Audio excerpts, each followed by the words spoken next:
नमस्ते। आज दुनिया की दो तस्वीरें हैं जो मतलब एक दूसरे से बिल्कुल उल्टी हैं। हाँ बिल्कुल। एक तरफ है डोनाल्ड ट्रंप जो चीन पर नए टैक्स लगाने की बात कर रहे हैं और थोड़े हताश से दिख रहे हैं, और दूसरी तरफ है शी जिनपिंग। जिनकी तो जैसे 5 उंगलियां घी में। एग्जैक्टली। और यही उल्टी तस्वीर आज हमारी बातचीत का मुद्दा है। और इस तस्वीर के पीछे के जो आंकड़े हैं वो तो और भी ज्यादा हैरान करते हैं। न्यूयॉर्क टाइम्स और इकोनॉमिक टाइम्स दोनों में बड़ी खबरें हैं। हाँ, मैंने भी पढ़ा। न्यूयॉर्क टाइम्स बता रहा है कि चीन का जो ट्रेड सरप्लस है वो 2025 में पहली बार $1 ट्रिलियन के पार चला गया है।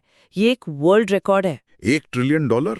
और वहीं दूसरी तरफ इकोनॉमिक टाइम्स की हेडलाइन है कि भारत का ट्रेड डेफिसिट मतलब व्यापार घाटा अक्टूबर में $41 बिलियन के रिकॉर्ड हाई पर पहुंच गया है। आगे बढ़ने से पहले क्या हम इन दो शब्दों को थोड़ा आसान कर सकते हैं? ट्रेड डेफिसिट और ट्रेड सरप्लस सुनने में काफी भारी लगते हैं। अरे बहुत आसान है।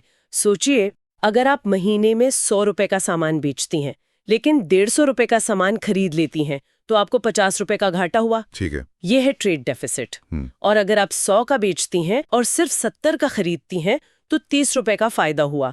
वो है ट्रेड सरप्लस। समझ गया। तो आज का सवाल साफ है। एक तरफ चीन है जो दुनिया को इतना सामान बेच रहा है कि उसने $1 ट्रिलियन का मुनाफा कमा लिया है। और दूसरी तरफ हम हैं जो इतना ज्यादा खरीद रहे हैं कि हमारा घाटा रिकॉर्ड तोड़ रहा है। तो फिर सवाल यह है कि चीन ने ये किया कैसे, खासकर ऐसे साल में जब पूरी दुनिया में उथल पुथल मची हुई थी। चलिए चीन के उस $1 ट्रिलियन के आंकड़े को ही पहले समझते हैं। $1 ट्रिलियन का मतलब है 1 लाख करोड़ अमेरिकी डॉलर। इसे अगर मैं तुलना करके देखूं तो भारत की पूरी इकोनॉमी, हमारी जीडीपी, वो लगभग $4 ट्रिलियन की है। हाँ, लगभग उतनी ही। इसका मतलब चीन का सिर्फ व्यापार से होने वाला मुनाफा ही हमारी पूरी इकोनॉमी का 1/4 है। ये तो मतलब यकीन ही नहीं होता, और वो भी 2025 में। हाँ, यही तो सबसे चौंकाने वाली बात है। सोचिए 2025 में क्या क्या हो रहा था। अमेरिका में ट्रंप 2.0 की सरकार है, मेक अमेरिका ग्रेट अगेन का नारा है। और चीनी सामान पर 60% का टैरिफ। बिल्कुल, 60% का भारी भरकम टैरिफ। रूस यूक्रेन युद्ध की वजह से पूरी दुनिया की सप्लाई चेन अस्त व्यस्त थी।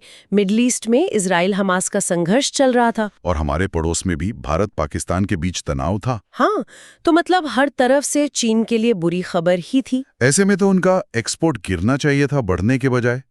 तो फिर ये जादू हुआ कैसे? इसके पीछे जरूर कोई बहुत गहरी स्ट्रैटेजी होगी। एक नहीं, कई स्ट्रैटेजीज हैं, और पहली वाली तो बहुत ही तेज थी।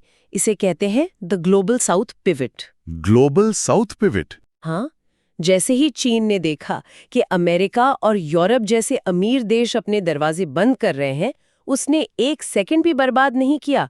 उसने तुरंत अपनी पूरी ताकत विकासशील देशों की तरफ मोड़ दी। अच्छा, मतलब एक दरवाजा बंद हुआ तो क्या हम 10 और खोल लेंगे? मैंने सिल्वर फॉक्स डिप्लोमेसी के बारे में कुछ पढ़ा था, जहां चीन ने भारत की तरफ दोस्ती का हाथ बढ़ाते हुए कहा था कि ड्रैगन और हाथी एक साथ नाचेंगे। ये उसी का हिस्सा था क्या? बिल्कुल। यही नहीं, साउथ चाइना सी में 9 डैश लाइन का विवाद है। उसके बावजूद चीन ने वियतनाम के साथ बड़े व्यापारिक समझौते किए। मतलब दुश्मनी अपनी जगह, व्यापार अपनी जगह। सही। लेकिन असली खेल तो उसने लैटिन अमेरिका और अफ्रीका में खेला।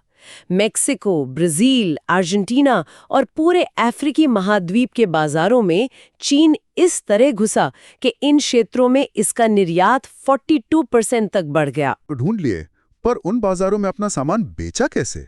खासकर तब जब अमेरिका और यूरोप जैसे अमीर ग्राहक नहीं खरीद रहे थे। क्या उन्होंने सब कुछ बहुत सस्ता बेचना शुरू कर दिया? आपने बिल्कुल सही नब्ज पकड़ी है। यहीं पर चीन की दूसरी स्ट्रैटेजी काम आती है, जिसे इकोनॉमिस्ट डिफ्लेशनरी प्राइसिंग पावर कहते हैं। अरे, ये तो और भी भारी शब्द है। नाम भारी है, काम बहुत सरल है।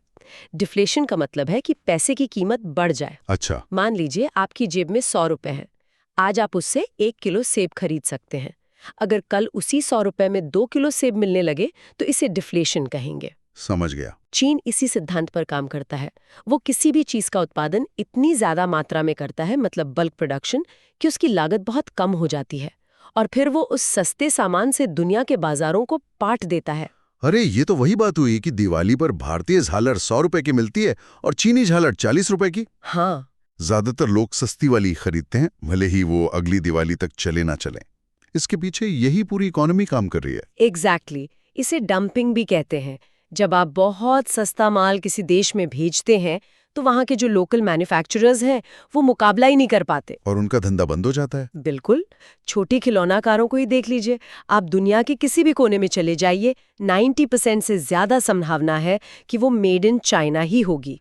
मतलब मेरे भतीजे के पास जितनी भी गाड़ियां हैं, अगर उनकी जांच की जाए तो उन सबकी नागरिकता चीनी ही निकलेगी। हाँ। लेकिन एक मिनट, इस स्ट्रैटेजी को चालाकी कहें या धोखाधड़ी? क्योंकि जब कोई देश अपने सस्ते माल से किसी दूसरे देश के बाजार को भर देता है तो वहां के छोटे मोटे उद्योग तो खत्म ही हो जाते होंगे। ये एक बहुत बड़ा नैतिक और आर्थिक सवाल है जिस पर सालों से बहस चल रही है। कई देश इसे अनफेयर ट्रेड प्रैक्टिस मानते हैं। लेकिन चीन की नज़र से देखें तो ये लो मार्जिन हाई वॉल्यूम की स्ट्रैटेजी है। मतलब अमेरिका में एक फ़ोन बेचकर $200 कमाने से बेहतर है कि अफ्रीका और लैटिन अमेरिका में 10 फ़ोन बेचकर हर फ़ोन पर $30 कमाए जाए। कुल मुनाफा तो ज्यादा ही हुआ ना। बाजार और कीमत ये तो पारंपरिक रणनीतियां हैं, लेकिन आज की दुनिया में असली ताकत तो टेक्नोलॉजी की है। क्या चीन उस मोर्चे पर भी कोई बड़ा खेल खेल रहा है? सबसे बड़ा खेल तो वहीं चल रहा है और यही चीन की तीसरी और सबसे दूरगामी रणनीति है, the new three. The new three? हाँ, यानी नई 3 चीजों पर महारत। चीन ने भविष्य की टेक्नोलॉजी के 3 ऐसे सेक्टर पहचाने जिनकी मांग आसमान छूने वाली है और उन पर लगभग एक छत्र राज कायम कर लिया है। ये कौन सी 3 चीजें हैं? पहली है इलेक्ट्रिक वाहन यानी ईवीज। अच्छा। पेरिस जलवायु समझौते के बाद चीन को ये समझने में देर नहीं लगी कि दुनिया को अगर तापमान 6.5 डिग्री सेल्सियस तक सीमित रखना है तो पेट्रोल डीजल की गाड़ियां बंद करनी होंगी। सब ईवीज की तरफ भागेंगे। सही बात है। इसलिए उसने इंतजार नहीं किया। हाँ। उसने ईवी की पूरी सप्लाई चेन पर ही कब्जा कर लिया। सप्लाई चेन पर कब्जा, इसका क्या मतलब हुआ? इसका मतलब है कि ईवी बनाने के लिए जो भी कच्चा माल या पुर्जे चाहिए उन पर चीन ने अपना नियंत्रण बना लिया, जैसे रेयर अर्थ एलिमेंट्स। हाँ, मैंने इनके बारे में सुना है। ये 17 दुर्लभ तत्व है। हाँ। जैसे नियोडिमियम, जो ईवी की मोटर में लगने वाली सबसे शक्तिशाली मैग्नेट बनाने के काम आते हैं। आपको जानकर हैरानी होगी कि चीन 1980 के दशक से इन तत्वों पर रिसर्च कर रहा था। 80 के दशक से? हाँ। इसके अलावा बैटरीज और मोटर्स।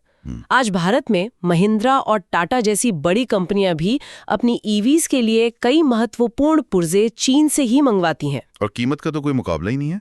टेस्ला जैसी कंपनियां भी चीन की सस्ती ईवीज के सामने पानी भरती हैं। मैंने तो ये भी पढ़ा है कि यूरोप के कई शहरों में पब्लिक ट्रांसपोर्ट की बसें भी चीन में बनी हुई चल रही हैं। ये सच है। न्यू थ्री में दूसरी चीज है सोलर पैनल। Green energy? बिल्कुल। दुनिया ग्रीन एनर्जी की बात कर रही है और चीन उस एनर्जी को बनाने का सामान बेच रहा है। सोलर पैनल बनाने में लगने वाले सिलिकॉन, जर्मेनियम और सिल्वर वायरिंग जैसे 50% से ज्यादा जरूरी सामान के बाजार पर आज चीन का दबदबा है। और तीसरी चीज का मैं अंदाजा लगा सकता हूँ, बैटरी। बिल्कुल सही, लिथियम कोबाल्ट बैटरीज। ये सिर्फ ईवीज में ही नहीं बल्कि आपके मोबाइल फोन से लेकर रोबोटिक्स तक हर चीज की जान है। राइट। इन्हें आज की दुनिया के क्रिटिकल एलिमेंट्स माना जाता है और इस टेक्नोलॉजी में चीन ने दुनिया के बाकी देशों को बहुत पीछे छोड़ दिया है। ये सब तो वो रणनीतियां हैं जो दिख रही हैं। क्या पर्दे के पीछे भी कोई खेल चल रहा है, कुछ ऐसा जो आसानी से नजर नहीं आता? हाँ, और वो शायद चीन की सबसे चतुर रणनीतियों में से एक है। ये है दवाइयों का कच्चा माल, जिसे APIs कहते हैं। APIs, ये क्या होता है? Active pharmaceutical ingredients. इसे आप दवा का सॉल्ट या उसकी जान समझ लीजिए। जैसे आप जब क्रोसिन की गोली खाते हैं तो उसका API पैरासिटामोल है। अच्छा। गोली भारत में बनती है लेकिन उसका जो मुख्य असर करने वाला तत्व है वो API है। लेकिन भारत को तो दुनिया की फार्मेसी कहा जाता है, हर जगह मेड इन इंडिया दवाइयां बिकती हैं। यही तो इस रणनीति की खूबसूरती है। हम गोली बनाने में दुनिया में नंबर 1 हैं, लेकिन हमारी 30 से 40% से ज्यादा दवाइयों में इस्तेमाल होने वाला API मेड इन चाइना होता है। अरे वाह! चीन तैयार दवा नहीं बेचता, वो दवा की आत्मा बेचता है। अब आप सोचिए, भारत का फार्मा सेक्टर जितना बढ़ेगा, हम जितनी ज्यादा दवाइयां बनाएंगे, चीन का API का कारोबार उतना ही फलेगा फूलेगा। वाह! यानी चीन ने एक ऐसा बिजनेस मॉडल बनाया है जिसमें भारत जितना ज्यादा सफल होगा, चीन को उतना ही ज्यादा फायदा होगा। ये तो शतरंज के खेल जैसा है, जहां आप 10 चाल आगे की सोचते हैं। और ऐसी ही एक और चतुर चाल है अमेरिकी टैरिफ से बचने की। उसे सप्लाई चेन री इंजीनियरिंग कहते हैं। वो कैसे काम करती है? चेन में टिसिट प्रोडक्ट के सबसे कीमती और ज़रूरी हिस्से बनाए जाते हैं। फिर उन हिस्सों को वियतनाम, मेक्सिको या किसी अफ्रीकी देश भेज दिया जाता है जहां सिर्फ उन्हें जोड़ा जाता है, यानी फाइनल असेंबली होती है। और फिर उस पर खप्पा लगता है मेड इन वियतनाम का। एग्जैक्टली और उसे अमेरिका भेज दिया जाता है, जिससे उस पर मेड इन चाइना वाला 60% का भारी टैरिफ नहीं लगता। कमाल है। चलिए अब सिक्के का दूसरा पहलू देखते हैं, भारत के रिकॉर्ड व्यापार घाटे की कहानी। इसके पीछे क्या वजह है? इसके 3 मुख्य कारण हैं। पहला, धीमी वैश्विक मांग। जैसा हमने बात की, ट्रंप के टैरिफ, यूरोप की सुस्त इकोनॉमी और युद्धों के कारण दुनिया भर में चीजों की मांग कम हुई है। और इसका सीधा असर हमारे एक्सपोर्ट्स पर पड़ा है। हाँ, खासकर हमारे मुख्य निर्यातों पर, जैसे रत्न, आभूषण, कपड़ा और दूसरे लग्जरी सामान। अच्छा, मतलब जब दुनिया की जेब ढीली होती है तो वो महंगी चीजें खरीदना बंद कर देते हैं और उसका सीधा असर हमारे निर्यातकों पर पड़ता है। दूसरा कारण शायद वही ढांचागत निर्भरता है जिसकी हम चीन के मामले में बात कर रहे थे। बिल्कुल। इसे ऐसे समझिए कि कोई इमारत दीवारों पर नहीं बल्कि पिलर पर खड़ी होती है। आज भारत के जो सबसे तेजी से बढ़ते उद्योग हैं, चाहे वो ईवी हो, सोलर एनर्जी, इलेक्ट्रॉनिक्स या फार्मा, इन सभी के पिलर यानी कच्चा माल और जरूरी पुर्जे आयात पर निर्भर है, और ये आयात ज्यादातर चीन से ही होता है। तो हम जितना ज्यादा विकास करते हैं हमारा आयात बिल उतना ही बढ़ता जाता है। सही। और तीसरा और शायद सबसे बड़ा कारण, हमारा ऊर्जा और सोने का बिल। हाँ, ये तो हमेशा से ही एक समस्या रही है। हम अपनी जरूरत का 80% से ज्यादा कच्चा तेल और गैस बाहर से मंगाते हैं। यहाँ तक कि ग्रीन एनर्जी की तरफ बढ़ने के लिए भी हमें सोलर पैनल और बैटरी आयात करनी पड़ रही हैं। और सोना। और फिर है सोना। भारत हर साल लगभग 800 टन सोना आयात करता है, जिस पर करीब $50 बिलियन खर्च होते हैं। अक्टूबर में ये घाटा बढ़ने की एक बड़ी वजह सोने का बढ़ा हुआ आयात ही था। हाँ, अक्टूबर-नवंबर में शादियों का मौसम और दिवाली की वजह से सोने की मांग वैसे भी बढ़ जाती है, और शायद महंगाई से बचने के लिए भी लोग सोने में निवेश करते हैं। सही कहा, इसे हेजिंग कहते हैं। जब लोगों को लगता है कि महंगाई उनके पैसे की कीमत खा जाएगी, तो वो सोना खरीद कर उसे सुरक्षित कर लेते हैं। तो क्या ये घाटा पूरी तरह से बुरी खबर है? क्योंकि कुछ आंकड़े एक अलग ही कहानी कहते हैं। IMF और वर्ल्ड इकोनॉमिक फोरम दोनों का अनुमान है कि चीन की GDP ग्रोथ रेट लगभग 4% रहेगी, जबकि भारत की लगभग 7%। ये बात कुछ हजम नहीं हो रही। हमारा घाटा रिकॉर्ड तोड़ रहा है, पर हमारी विकास दर चीन से कहीं ज्यादा है। ये कैसे संभव है? ये एक बहुत ही दिलचस्प और महत्वपूर्ण बिंदु है जो एक अलग नजरिया पेश करता है। देखिए, चीन का उत्पादन उसकी अपनी घरेलू जरूरत से कहीं ज्यादा है। अच्छा। उनके कारखाने इतना माल बना रहे हैं कि उसे चीन के लोग खरीद ही नहीं सकते। इसलिए चीन के लिए ये जरूरी है कि वो अपना माल बाहर बेचें या कहें कि डंप करें। ठीक है। वहीं भारत का व्यापार घाटा एक दूसरी कहानी भी कहता है। ये बताता है कि हमारे देश के अंदर मांग बहुत जबरदस्त है। अच्छा, मतलब हमारे लोग इतना सामान खरीदना चाहते हैं कि देश के कारखाने उतनी सप्लाई नहीं कर पा रहे हैं, इसलिए हमें बाहर से मंगाना पड़ रहा है। बिल्कुल। ये एक मजबूत आंतरिक अर्थव्यवस्था का संकेत भी हो सकता है। जब लोग ज्यादा खर्च करते हैं तो अर्थव्यवस्था का पहिया तेजी से घूमता है। तो जहां चीन की सफलता निर्यात पर आधारित है, वहीं भारत की ताकत उसकी अपनी घरेलू मांग हो सकती है। तो चीन आज जिस जगह पर है वो दशकों के निवेश का नतीजा है। उन्होंने कौन से शुरुआती कदम उठाए जो आज उन्हें ये बढ़त दे रहे हैं? चीन ने 3 क्षेत्रों में बहुत पहले और बहुत बड़ा निवेश किया। पहला, उन्होंने अपनी अर्थव्यवस्था को सर्विस सेक्टर पर नहीं बल्कि मैन्युफैक्चरिंग पर केंद्रित किया। ये बड़ा दिलचस्प फर्क है। हम इस बात पर गर्व करते हैं कि दुनिया की सबसे बड़ी कंपनियों के CEO भारतीय हैं। हाँ, और चीन इस बात पर गर्व करता है कि उसकी कंपनियां उन शीर्ष कंपनियों को माल बेचती हैं। वो बॉस बनाने में नहीं, बॉस के लिए सामान बनाने में विश्वास रखते हैं। और तीसरा जरूर भविष्य की टेक्नोलॉजी पर रिसर्च और डेवलपमेंट होगा। सही।